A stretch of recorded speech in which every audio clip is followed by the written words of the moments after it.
Il était une fois une fille. Et elle avait des cheveux si beaux et si longs que tous ceux qui la voyaient ne pouvaient pas quitter les yeux. Les brins étaient si légers, juste dorés. Par conséquent, ils l'ont appelée Boucle d'or.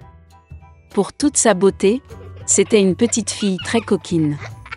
Maman lui a toujours permis de marcher dans la cour, mais lui a ordonné de ne pas aller dans les bois derrière leur maison.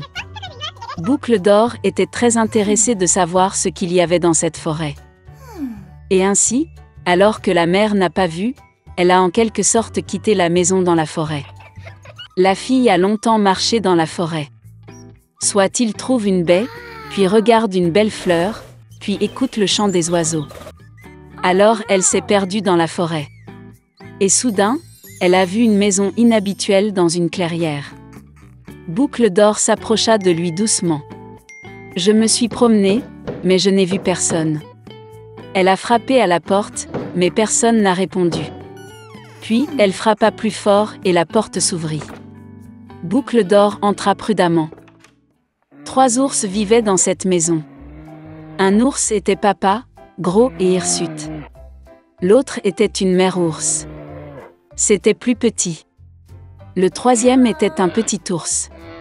Les ours n'étaient pas chez eux car ils étaient allés se promener dans les bois. La fille entra dans la pièce et vit 3 bols de porridge sur la table. Le premier bol, le plus gros, était le papa ours.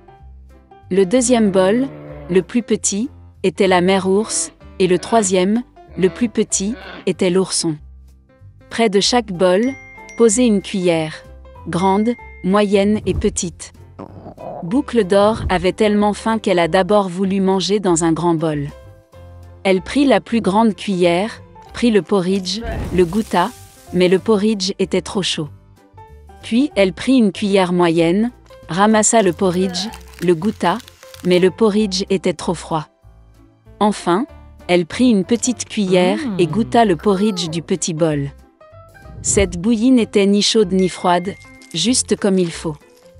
Et Boucle d'or a mangé toute la bouillie du petit bol. Après avoir mangé, la fille a voulu s'asseoir et a vu 3 chaises près du poêle. Une grande, une autre plus petite et la 3e, très petite, avec un petit oreiller rouge. D'abord, elle a essayé de monter dans la plus grande chaise, mais n'a pas pu. Ensuite, la fille a essayé de s'asseoir sur la chaise du milieu, mais c'était très dur et inconfortable. Finalement, elle s'assit sur la plus petite chaise, et c'était parfait pour elle. Boucle d'or a tellement aimé la chaise qu'elle a commencé à se balancer dessus. La chaise a craqué, s'est cassée et elle est tombée au sol. La fille s'est levée et est allée dans une autre pièce. Il y avait 3 lits, grands, moyens et petits. Tout d'abord, Boucle d'or est montée sur le premier lit, mais il était trop haut et trop dur. Je me suis allongée sur celui du milieu, il était trop spacieux et mou. La fille s'allongea sur le 3e plus petit lit. Elle était juste pour elle. Boucle d'or se sentait si confortable et douillette qu'elle s'est rapidement endormie. La fille dormait profondément lorsque la famille des ours est revenue à la maison. Les ours ont eu très faim et sont immédiatement allés à table. En voyant son bol, papa ours s'est vraiment mis en colère. Quelqu'un mangeait mon porridge. Il grogna. La mère ours regarda aussi dans son bol et grogna moins fort. Quelqu'un mangeait aussi dans mon bol. Et l'ourson, voyant son bol vide, a pleuré bruyamment. Quelqu'un n'a pas simplement mangé de mon bol, il a mangé toute ma bouillie. Les ours ont senti que quelque chose n'allait pas, ont quitté la table et ont commencé à regarder autour d'eux. Papa ours remarqua que quelqu'un bougeait sa chaise et grogna d'une voix terrible. Quelqu'un était assis sur ma chaise. La mère ours regarda sa chaise et se plaignit. Quelqu'un était assis sur ma chaise et l'a déplacée de sa place. Et puis, l'ours a regardé sa chaise cassée et a encore pleuré fort. Quelqu'un ne s'est pas simplement assis sur ma chaise, mais l'a cassée. Les 3 ours entrèrent prudemment dans la chambre. Quelqu'un était allongé sur mon lit et l'a froissé. Papa ours rugit d'une voix terrible. Et quelqu'un était allongé sur mon lit et l'a froissé, grogna la mère ours. L'ours en peluche a regardé son lit et a pleuré à nouveau. Quelqu'un était allongé sur mon lit aussi. Et puis il a vu la fille et a crié d'une voix mince, et dort encore en elle. Papa et maman ours sont allés au lit et ont vu qu'une petite fille dormait là. Boucle d'or s'est réveillée du cri d'un ourson et a eu très peur. Il y avait 3 ours devant elle. Elle a immédiatement sauté hors de la maison et a couru partout où ses yeux regardaient, sans se retourner. La fille a couru pendant un long moment, était très fatiguée, puis elle a vu sa mère, qui cherchait sa fille disparue dans la forêt.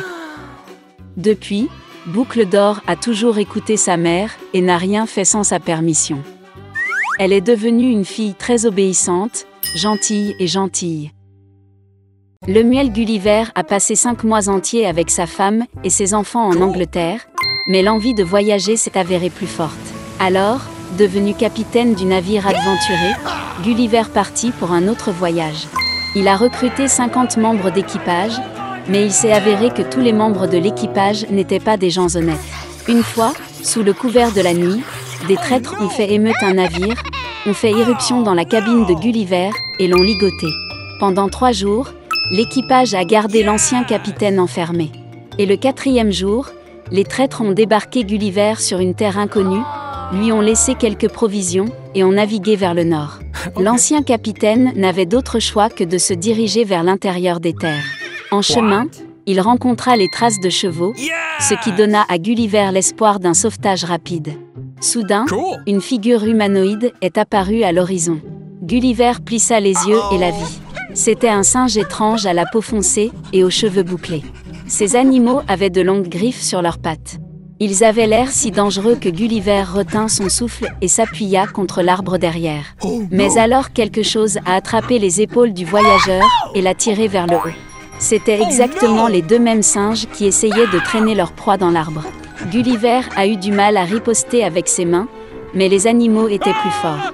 Tandis que Gulliver combattait dans une bataille inégale, le bruit des sabots se fit entendre. Remarquant le cheval qui s'approchait, les singes jetèrent Gulliver et s'enfuirent effrayés. S'étant approché, le cheval examina Gulliver avec intérêt. Puis un 2e cheval est arrivé. Ils se sont salués d'un coup de pied de leurs sabots avant et ont marché sur le côté. Les chevaux se sont comportés si intelligemment qu'il a semblé à Gulliver qu'il était des sorciers qui se sont transformés en chevaux. Finalement, après consultation, les chevaux ordonnèrent à Gulliver de les suivre. Cette fois, Gulliver s'est retrouvé dans un pays habité par des chevaux intelligents, les guimes. Et les singes étranges qui ont attaqué Gulliver ont servi les guimes comme animaux de compagnie et ont fait tout le sale boulot. Ainsi le voyageur a été amené dans une maison où une mangeoire avec du foin tendu le long du mur et d'autres chevaux étaient stationnés. Le cheval fit signe à Gulliver de manger du foin, mais le voyageur remarqua un seau de lait et en demanda à boire. Après le dîner, Gulliver, sous la surveillance étroite de chevaux, y ramassa de l'avoine et du pain cuit au four. Cela a tellement étonné les guimes qu'ils ont commencé à enseigner à Gulliver leur langue et leur culture. Les chevaux se sont révélés non seulement intelligents, mais aussi très nobles. Ils ne connaissaient pas les mots « colère »,« envie »,« tromperie » et « inimitié ». Ils ont été surpris par les histoires de Gulliver sur l'argent, les navires et les États. Mais surtout, les guimes ont été scandalisés par le fait que les gens se permettent de monter à cheval. Au fil du temps, Gulliver est devenu tellement imprégné d'amour et de respect pour les guimes qu'il a décidé de ne plus jamais revenir aux gens.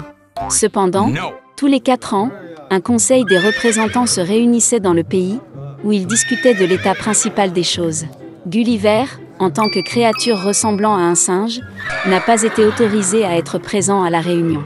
Cependant, par curiosité, il est entré secrètement dans la réunion, se cachant dans une botte de foin. Il s'est avéré que les guimes avaient longtemps considéré les singes étranges inutiles et avaient donc décidé de les chasser. Et Gulliver avec eux. Sans attendre son sort, le voyageur fit hâtivement un bateau et partit pour l'île la plus proche. Gulliver a décidé de passer le reste de sa vie loin des gens qui étaient méchants avec lui. Cependant, l'île s'est avérée être la côte australienne. Gulliver a été vu par des marins depuis un navire portugais et emmené à bord du navire. Le capitaine a décidé que Gulliver avait perdu la raison, il ne veut donc pas rentrer chez lui et raconte ses histoires sur les chevaux intelligents. Lorsque Gulliver a été emmené à Londres, il a appris à supporter la vue des gens avec beaucoup de difficultés. Il ne s'est habitué à sa femme et à ses enfants qu'au bout d'1 an, mais même dans ce cas, il ne s'est pas laissé toucher. Et pour le reste de sa vie, Gulliver n'a communiqué qu'avec les étalons qu'il a achetés.